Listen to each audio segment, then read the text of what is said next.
Alright, what's good, Josh? Your boy Malcolm. Welcome back to another video. As you can see by the title, in today's video, I'm going over 3 financial mistakes I've made so far in my 20s. Alright, so first and foremost, I just want to say, if you guys are new to my channel, I just ask that you subscribe to my channel, obviously. Also, like the video if you haven't already. So we're going to get straight into it. The first thing I want to talk about is spending too much money on rent. Rent kind of skyrocketed over the few years. Well, really since, I want to say, the past 2 years, I would say, it's kind of went up a lot of money. I was renting for the past year, I want to say, and really I was renting less than a year before I decided to just go out and buy a home. Now, I'm not saying you guys can just go out and buy a home and just, do what I did in my early 20s, but I know in my early 20s, I made the huge mistake of renting instead of just buying earlier. And, for me, it took about 5 months for me to buy my first house that I'm in right now, but it was the best thing that I decided to do, and that money I spent on that apartment, I'm never going to get back. And that money never really went to anything but the landlord's pocket.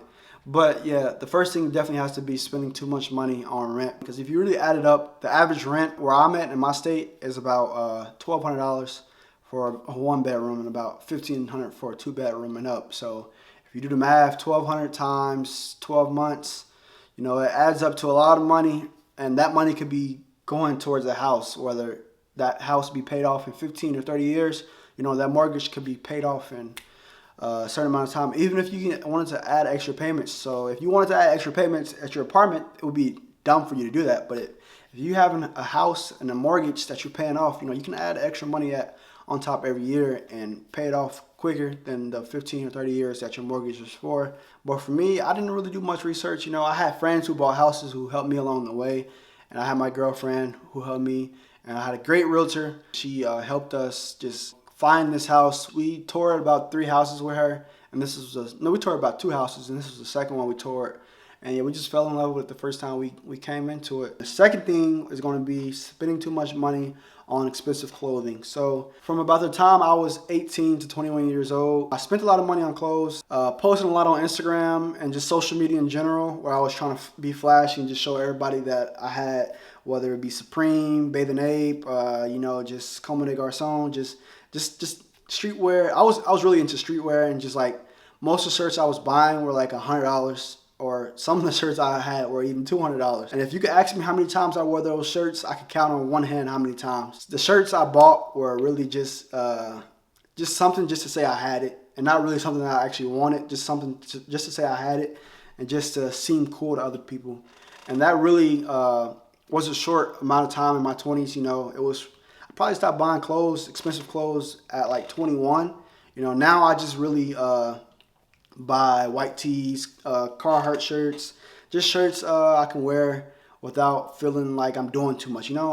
Shirts I can feel comfortable in, shirts I don't have to, worry about whether or not I'm spilling something on it, or worry about just stupid things. If I spill something on this Carhartt shirt, I'm just gonna simply throw it in the washer and wash it.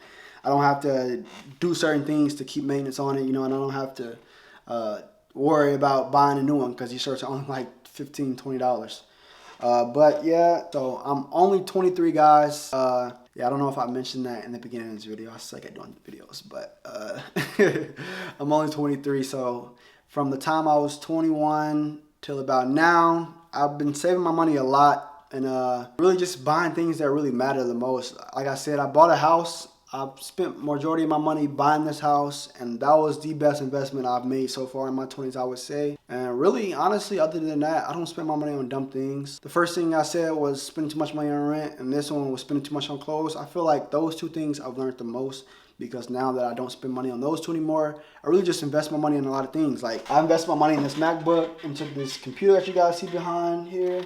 I have another camera that I can also shoot on to make more content on, and the camera that I have right here is a Sony ZV-E10, which cost me about $1,300. And as you can see, I monetize on YouTube almost. So this camera being the price it is, I can potentially make my money back if I continue to make more and more money on YouTube by posting content. But that's besides the point. I just got sidetracked there, guys, sorry. But that's the second thing, is spending too much money on clothes, because I feel like that served the purpose of my life, where I was figuring myself out and trying to show off and be flashy to other people, and That lasted so long. It only lasted from, like I said, by the time I was 18 to 21. And, you know, it ultimately led me to now being more appreciative of the things that I have. So the third and final thing I want to talk about is investing without knowledge. So what I mean by that is from the time I was 20 to about 22, I was investing in stocks because I had got familiar with it by watching YouTube videos, and you know, I had friends who were investing in stocks, and I just had a lot of conversations about investing in stocks and people showing me their success that they had. So of course, me being me, I decided to jump right in without thinking too much about it and just put my money in whatever stock I can get a hold of. And you know, that ultimately led me to just losing a lot of money, but also in the midst of that, as I started to learn more, I started to make more money. But I feel like at a point in time, if you don't have a plan for something or an end goal for something, there's never a stop. So I would invest in stock, and I would have like a time where I would make $1,000 or $2,000 with a stock, and I wouldn't save most of that money. I would reinvest it, keep reinvesting, and never really pull out any of those profits. So I feel like for me, that's why I say investing without knowledge, because if I could go back now and reinvest that money, I would simply invest it and pull out some sort of profit, because after a while, when I started to reinvest, I started to lose way more than I was initially investing, so I wasn't profiting much. But there was a time where cryptocurrency was booming, and for me, I was investing in cryptocurrencies such as Dogecoin, Ethereum Classic. So those are my top 3 cryptocurrencies, and I know personally I made over $10,000. There was a time where I started to invest in cryptocurrencies because cryptocurrencies were becoming very popular. You know, I made a lot of money investing in them, and without the proper research, I lost a lot of money also. So I just want to say that investing without knowledge has definitely been the biggest mistake I've made out of the 3, I would say, because it has taught me a lot, but it's kind of like held me back because I lost a lot of money that I would never get back. You know, I made a lot of money, but I lost a lot of money that I'll never get back. You know, the clothes that I bought, I still have those in my closet, so I can sell them and still make some sort of money from it. But with stocks, you know, once you lose money and that stock never goes back up, you know, that money's gone. You never get that money unless you hold the stock forever and that stock goes up 20 or 30 years from now, and then you make your money back then. But, you know, with the stocks, I lost a lot of money, so that definitely has to be the biggest mistake. But I just want to say that's the last thing I want to talk about. This is a quick video for you guys. You know, I'm trying to get out content, at least a video a day. Not trying to force content, but trying to figure out the content that I want to make. You know, I sat here and thought about what video I wanted to make over and over and over. You know, I have a note in my phone where I write down my video ideas, and this is one of the videos I wanted to make because I've seen other people make them, and you know, it just allows me to make progress every year, because next year I can make another video of money mistakes I made, and some of these things I said might still be in the video because I might be making these same mistakes. But yeah, that's the end of the video, guys. Hope you guys enjoyed this video. If you're new to my channel, subscribe. If you enjoyed this video, also give it a thumbs up. Comment down below whether or not you want to see content like this moving forward, and if some of these mistakes that I've named you've also made too. But yeah, that's the end of the video. See you guys later. Peace.